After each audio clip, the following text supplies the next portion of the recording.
Bago tayo magpatuloy, huwag kalimutang mag-subscribe sa aking channel.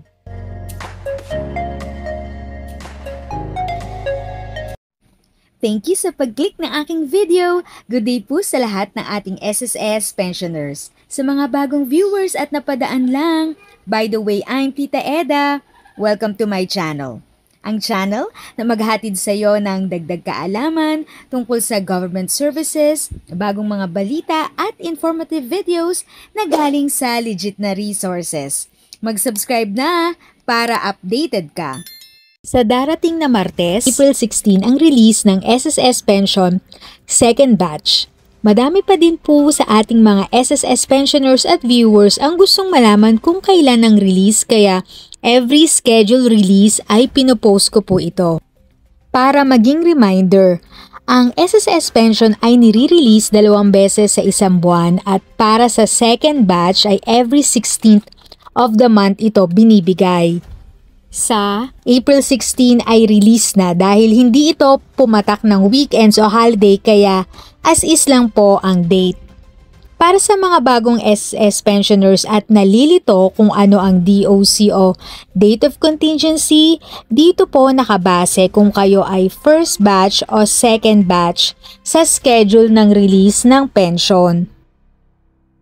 Ang date of contingency ay binabase sa petsa ng kapanganakan o kung kailan na kompleto ng pensioner ang qualifying conditions para sa retiree pensioner po. At petsa naman ng pagkamatay ng miyembro para sa survivorship pensioner at petsa ng operasyon pagtatapos ng pagkakasakit o petsa ng physical examination alinman ang naaangkop para sa disability pensioner po. Usually, 4 PM onwards, nire-release ang inyong pension. Para sa inyong safety, instead na lalabas pa kayo para i-check ang inyong ATM balance o kung pumasok na ang inyong pension, mas advisable po kung kayo ay may online banking or naka-enroll sa online banking gaya ng BPI, BDO o Land Bank. Kasi pag may online banking kayo, as long na may Wi-Fi o data connection kayo, mache-check nyo na agad kung pumasok na ba ang inyong pension.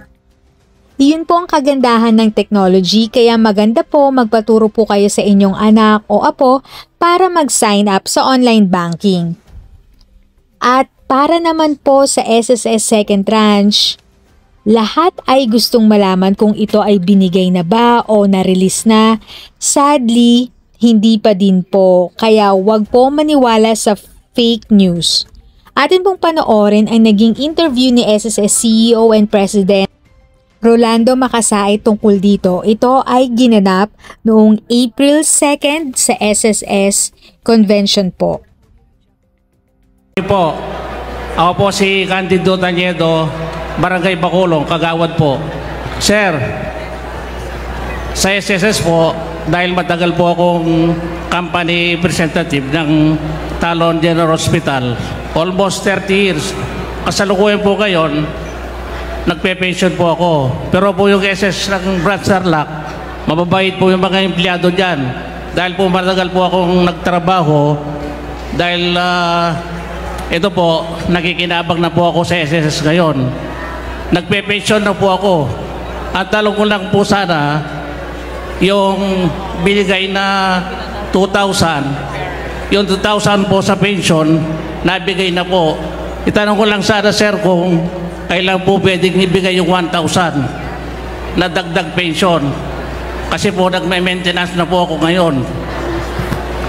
Kaya sir, yun lang po. Maraming po salamat. Alam niyo po, sasagutin ko yan, bababa ako para makita niyo yung sinseridad ko.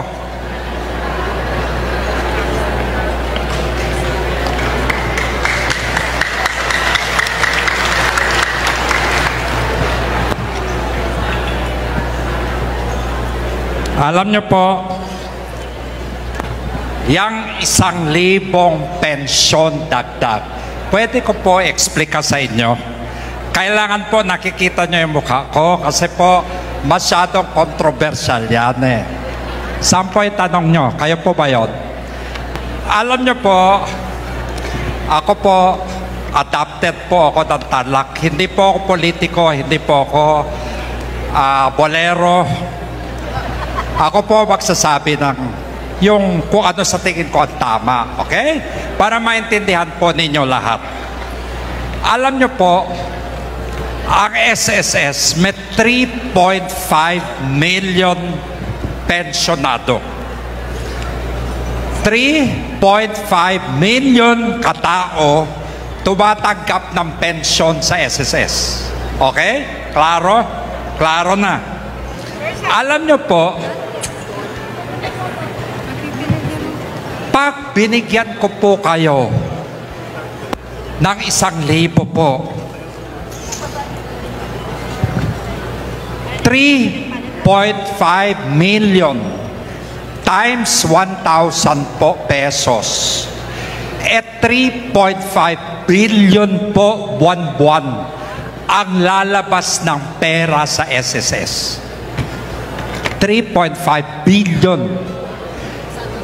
in 12 months. Sa 12 buwan po, 42 billion pesos po ang ilalabas na pera ng SSS para po dahil lang doon sa 1,000. Okay? Ako po ay presidente ng SSS. Alam nyo po, gustong-gusto ko ibigay yun. Kaya lang po, alam nyo,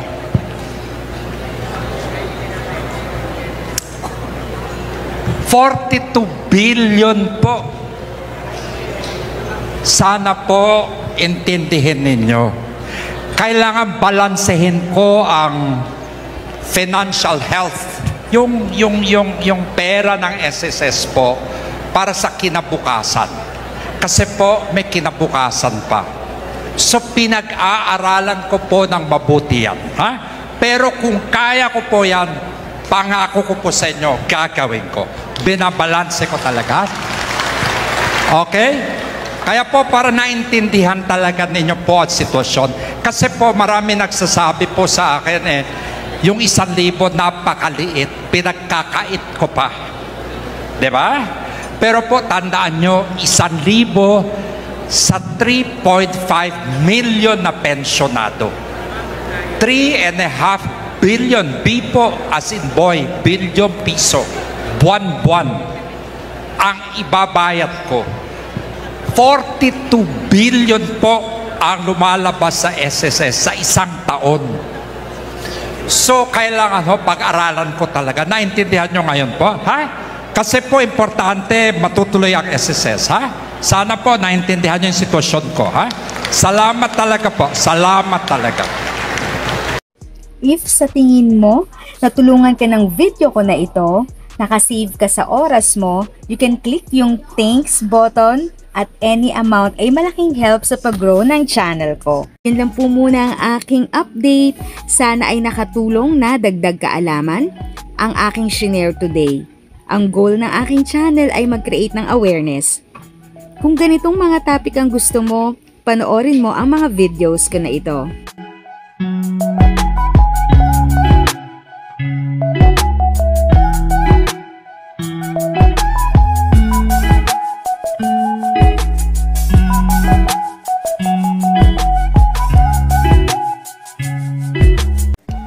Thanks for watching! Kung may kapamilya, kaibigan o kakilala sa tingin mo ay magiging interesado sa video, please share or tag sila sa comment section. At syempre, if nagustuhan mo ang video, i-like mo na ito at subscribe ka na din. As always, feel free to write your questions, comments, and opinions respectfully. And continue to be a blessing and stay safe!